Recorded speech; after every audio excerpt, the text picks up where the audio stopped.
বাজার থেকে ইলিশ মাছ আনার পর বড় বড় টুকরোগুলো খেলাম সর্ষে দিয়ে ভাপা, লেজা খেলাম ভর্তা, পড়ে রইল মাথা। এবার মাথা খাই কি করে?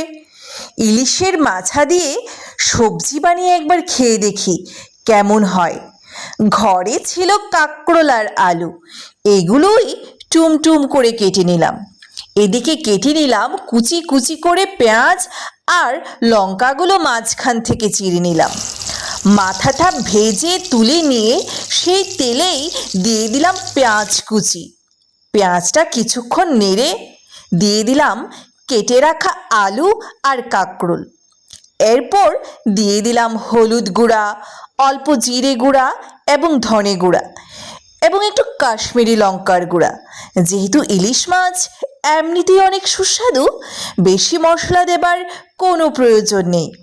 একটু জল দিয়ে নেড়ে চেড়ে মশলাগুলো সবজির সাথে ভালোভাবে মিশিয়ে এতে দিয়ে দিলাম চির করে রাখা কাঁচা লঙ্কাগুলো।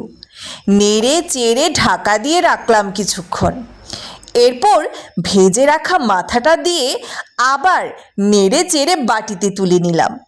ইলিশ মাছের মাথা দিয়ে সবজি কি যে দারুণ লাগলো গরম ভাতের সাথে খেতে। আপনারাও এভাবে খেয়ে দেখবেন আর আমাকে জানাবেন কেমন হয়েছে খেতে।